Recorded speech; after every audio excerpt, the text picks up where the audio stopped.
स्वागत है आपका मेरे एएमए एजुकेशन चैनल के ऊपर। आज हम करेंगे refund of tax provision practices unit 4 के मेरे handmade notes.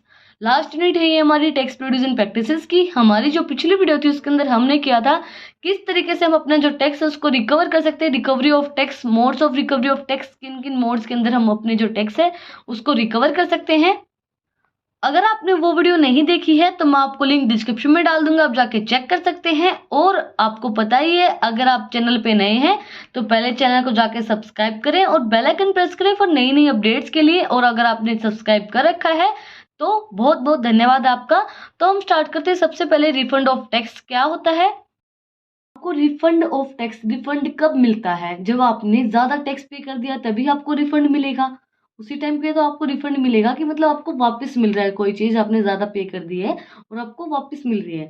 If any person satisfy the assessing officer that the amount of tax paid by him और on behalf of an assessment year exceeds the amount with he is properly charged under the income tax act for the year, he shall be entitled to a refund of the excess। Section 237 के अंदर आएगा ये। इसके अंदर बोला है, आप अगर असेसिंग ऑफिसर जो है उसको सेटिस्फाई करते हो कि आपने जो भी टैक्स पे किया है वो ज़्यादा आपका काट लिया गया है, जितना आपका नहीं कटना चाहिए उससे ज़्यादा आपका काट लिया गया है, तो वो अगर उसको आप सेटिस्फाई करते हो, उसको आप सारे प्रूफ दे देते हो कि मेरा ये जो टैक्स है ये नहीं कटना चाहिए था, तो दैट्स वाई अगर आप उसको सारे प्रूफ्स देते हो तो उस टाइम पे वो क्या करेगा, वो जो बचा हुआ टैक्स है, income tax officer income tax act के अकॉर्डिंगली वो इनकम टैक्स ऑफिसर आपको रिफंड प्रोवाइड करवाएगा जो आपका एक्सेस बचा हुआ है उसके अकॉर्डिंग। इसके बाद है रिफंड हाउ अराइज। अराइज कैसे होगा रिफंड, कब अराइज होता है रिफंड? इस टाइम पे रिफंड अराइज होता है। सबसे पहले मेन इंपॉर्टेंट चीज तो यही है, रिफंड अराइज होगा जब उस टाइम पे जब आपका जो टैक्स है वो ज़्यादा काट लिया गया है, आपकी पेमेंट के अंदर से आपका जो टैक्स है वो ज़्यादा कटा है। Ordinary the cases of the refund arise on account of the following: the total tax deducted at the source is higher than the amount of tax liability as determine on the regular assessment.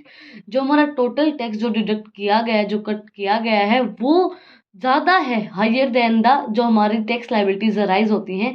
Income tax वही होता है जब हमारी tax liabilities arise होती है उसी time पे हम इनकम टैक्स काटते हैं। तो जो टैक्स लायबिलिटी अराइज हुई है उनसे ज़्यादा आपने टैक्स को काट लिया, डिडक्ट कर दिया उसके अंदर से, टोटल टैक्स के अंदर से, तो उस टाइम पे आपको अराइज होगा रिफंड ऑफ टैक्स। उस टाइप पे आपको रिफंड मिलेगा टैक्स के अंदर से। इसके बाद है the amount of advance tax paid और the tax paid on the basis of self assessment exceeds the tax liability as determine on the regular assessment. आपने एडवांस के अंदर टैक्स पे कर दिया, टैक्स पेड इन एडवांस, या फिर tax पे किया आपने on the basis of self assessment, आपने खुद के बेसिस पे मतलब ये सोच लिया कि क्या पता इतना हो सकता है, उस बेसिस के ऊपर आपने टैक्स आपने पे किया है, तो उस टाइम पे आपकी जो टैक्स लायबिलिटी वो एक्सीड कर गई है, डिटरमाइन जो आपका किया है रेगुलर असेसमेंट ईयर के अकॉर्डिंगली, तो उस टाइम पे भी आपको रिफंड मिलेगा, रिफंड अराइज होगा। थर्ड पॉइंट है हमारा by the rectification of mistake. Mistakes को ठीक करने के लिए, आपकी कोई भी अकाउंट्स के अंदर मिस्टेक हो गई है, आपका ज़्यादा टैक्स काट लिया गया है, डिडक्ट कर दिया गया है, तो उस टाइम पे उस मिस्टेक को ठीक करने के लिए आपको रिफंड प्रोवाइड करवाया जाता है, तो तब हमारा जो रिफंड है वो राइज होता है। इसके बाद है by the order of judgment in an appeal. आपने अपील की थी जज के थ्रू, जज को अपील की थी कि मेरा जो टैक्स है वो ज़्यादा काट लिया गया है, ज़्यादा डिडक्ट कर दिया गया है, आपने उस चीज़ को प्रूफ कर दिया, तो जब जज है वो ऑर्डर देगा कि भाई उनको रिफंड प्रोवाइड करवाया जाए, उस टाइम पे आपको रिफंड प्रोवाइड करवाया जाएगा। उसके बाद फिफ्थ एंड लास्ट पॉइंट हमारा क्या है, वे relief for double taxation is granted. आपको रिलीफ प्रोवाइड करवाया जा रहा है, डबल टैक्सेशन जो ग्रांट करवाई गई है, तो उस टाइम पे भी आपको रिफंड प्रोवाइड करवाया जाता है, रिफंड अराइज होता है। फॉर एग्जाम्पल मैं आपको एक एग्जाम्पल देती हूँ, आपके कोई भी पेरेंट्स है, ग्रैंड पेरेंट्स हैं, वो रिटायर होते हैं, तो उस टाइम पे रिटायरमेंट के टाइम पे जब वो गवर्नमेंट जॉब पे होते हैं तो उनको कम से कम 20 लाख 30 लाख रुपीज़ उनको मिलते हैं। तो वो अमाउंट एक साथ जब बैंक में आती है, मिडिल क्लास लोग हैं उनके पास एक साथ इतनी अमाउंट नहीं आती है, नॉर्मली कोई भी लोग हैं उनके पास इतनी अमाउंट एक साथ नहीं आती है, तो तब उस टाइम पे बैंक क्या करेगा, बैंक करता है कि आपकी कम से कम 2 या 3 लाख रुपए उसके अंदर से कट कर लेगा, 2 या 3 लाख रुपीज उसके अंदर से कट करेगा as a tax. Then you will prove that कि मुझे ये पेंशन मिली है, या फिर मुझे ये पेंशन के टाइम पे जब मैं रिटायर हुआ हूँ, रिटायरमेंट के टाइम पे मुझे ये चीज़ मिली है, उसके बाद आपको वो रिफंड प्रोवाइड करवाया जाता है कि हमने गलती से काट ली, हमें नहीं पता था कितने पैसे, इतनी मनी कहाँ से आई है। तो पूरी प्रोसेस होती है, आपको जो ई फिलिंग है आपको रिटर्न फिल करना पड़ेगा। फिल करने के बाद आपको फिर रिटर्न मिलता है। जब आप रिटर्न फिल करते हैं तो उस टाइम पे हमें रिफंड प्रोवाइड करवाया जाता है कि आपका टैक्स हमने काट लिया था, और उस टाइम पे हमें प्रोवाइड करवाया जा रहा है रिफंड। इसके बाद हमारा नेक्स्ट टॉपिक क्या होगा? Person until to claim a refund in certain special cases.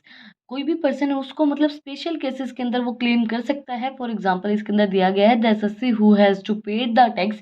जो एसएससी है उसने पे किया है टैक्स, और वो बोल सकते हैं कि मुझे रिफंड चाहिए उसके अंदर से। या फिर आपकी इनकम है उसके अंदर किसी दूसरे की इनकम ऐड हो गई है, इंक्लूड कर दी गई है, तो उस टाइम पे भी आप बोल सकते हो कि मुझे उस इनकम के अंदर से मेरा जो रिफंड है वो वापस चाहिए। Where the income of one person is included in the total income of any other person, the latter alone shall be until to refund in respect of such income। तो उस टाइम पे भी आप बोल सकते हो कि मुझे उस इनकम के अंदर से रिफंड चाहिए। इसके बाद है where through death, insolvency, liquidations, or other causes, a person is unable to claim or receives any refunds due to him, his legal representative, or other trustees or guardian or receivers, as the case may be, shall be entitled to claims or receive such refunds for the benefit of such persons or his expect state. इसके अंदर क्या दिया गया है? Through अगर उसकी death हो गई है, वो इंसॉल्वेंट हो गया है, वो लिक्विडेट हो गया है कुछ कॉजेज के रिगार्डिंगली, तो उस टाइम पे आपको रिफंड प्रोवाइड करवाया जाएगा। लीगल रिप्रेजेंटेटिव अगर उसका होगा, कोई ट्रस्टी होगा, गार्डनिंग होगा, तो उस टाइम पे आप क्लेम कर सकते हो कि मुझे रिफंड का बेनिफिट चाहिए। सेक्शन 238 के अंदर आएगा ये। इसके बाद है प्रोसीजर क्या होगा क्लेम करने के लिए refund. Procedure to claim a refund, इसके अंदर क्या आएगा? सेक्शन 239 के अंदर आएगा ये। The SSC has to apply for a refund by furnishing written in accordance with the provision of section 139। जो SSC वो अप्लाई करेगा रिफंड के लिए, भी फर्निश करना है मुझे return accordance with the section, जो हमारा प्रोविजन दिया गया है सेक्शन 139 के अकॉर्डिंगली। उसके बाद जो अप्लीकेशन करेगा, ये सेकंड पॉइंट हमारा, the application for refund is not required. इसके अंदर जो अप्लीकेशन है कौन सी रिक्वायर्ड नहीं होगी? In the following cases, in cases के अंदर अप्लीकेशन रिक्वायर्ड नहीं होगी। मैंने नॉट रिक्वायर्ड 2 बार लिख दिया है। पहला केस हमारा क्या है? The refund arise as a result of payment of advance tax और सेल्फ असेसमेंट। आपने जो है रिफंड अराइज हुआ है रिजल्ट ऑफ पेमेंट, आपने एडवांस पेमेंट कर दी है टैक्स की, तो सेल्फ असेसमेंट टैक्स की, तो उस टाइम पे एप्लीकेशन की जरूरत नहीं होती है। इसके बाद where the refund becomes due to the SSC as a result for rectification of the mistake। जो रिफंड है बिकम ड्यू हुआ है, आपको मिस्टेक हो गई आपके अकाउंट के अंदर कोई भी, तो उस टाइम पे उस मिस्टेक को रेक्टिफाई करने के लिए, तो उस टाइम पे भी आपको एप्लीकेशन फिल करने की जरूरत नहीं है। And where the refund arise on account of reducing an appeal etcetera, मतलब अपील की है आपने, जज को अपील की है, तो उस टाइम पे अगर आपको रिफंड मिल रहा है तो आपको उस टाइम पे भी एप्लीकेशन की जरूरत नहीं है। की वीडियो के अंदर हमने किया है रिफंड ऑफ टैक्स। रिफंड हम किस तरीके से मिल सकता है, क्या क्या प्रोसेस होती है उसकी, और हम किस तरीके से रिफंड को क्लेम कर सकते हैं, ये सारी चीज़ें हमने आज की वीडियो के अंदर कवर की हैं। अगर आपको आज की वीडियो पसंद आई तो आपको बताइए क्या करना है, कमेंट्स में मुझे बताना है कि आपको वीडियो कैसी लगी, और अगर आपको कोई भी डाउट है तो वो भी आप मुझे कमेंट्स में पूछ सकते हैं। और आप लोगों को पता ही है कि नई नई वीडियोस के लिए आपको क्या करना पड़ेगा, चैनल को जाकर सब्सक्राइब करना पड़ेगा और बेल आइकन प्रेस करना पड़ेगा कि आपको जो नई नई नोटिफिकेशन है वो मिलती रहे किसी नई वीडियो के अंदर नए टॉपिक के साथ। Thank you for watching my video.